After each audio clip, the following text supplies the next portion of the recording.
बड़ी खबर, जो एक भारतीय जासूस जो है वो पकड़ा गया है और उसका एतराफ़ी बयान भी जो है वो सामने वीडियो के ऊपर जो है वो सामने आया है। ये क्या हरकतें कर रहे हैं हमारे पड़ोसी, ज़रा इसको गौर से सुनिएगा।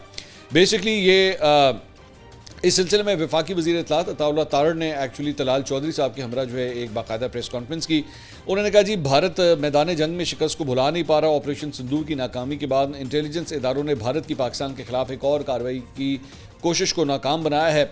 भारत ने एजाज मल्लाह नामी मछेरे को जो है वो गिरफ्तार किया है, मछेरा गिरफ्तार किया गया है। ज़रा इसकी कार्रवाई ज़रा गौर से सुनिएगा।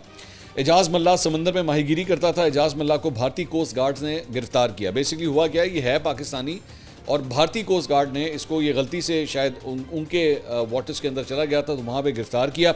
भारत की खुफिया एजेंसी ने एजाज मल्लाह को अपने लिए काम करने के ऊपर आमादा किया और टास्क देकर पाकिस्तान भेजा था। हम सिक्योरिटी एजेंसीज ने भारतीय एजेंसी के लिए काम करने वाले मछेरे को गिरफ्तार किया। एजाज मल्लाह को पाकिस्तानी नेवी, आर्मी और रेंजर्स की वर्दियाँ खरीदने की हिदायत मिली।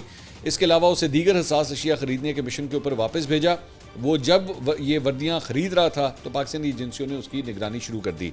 एजाज मल्लाह की गिरफ्तारी के दौरान ये तमाम चीज़ें उससे बरामद हुई, जिसमें सिम कार्ड्स, माचिस, लाइटर समेत दीगर चीज़ें शामिल थीं। तहकीकात में इंकशाफ हुआ कि भारतीय खुफिया एजेंसी ने मछेरे को माली लालच और दबाव के जरिए इस्तेमाल किया, जबकि एजाज मल्लाह ने गिरफ्तारी के बाद जुर्म का एतराफ़ भी किया है।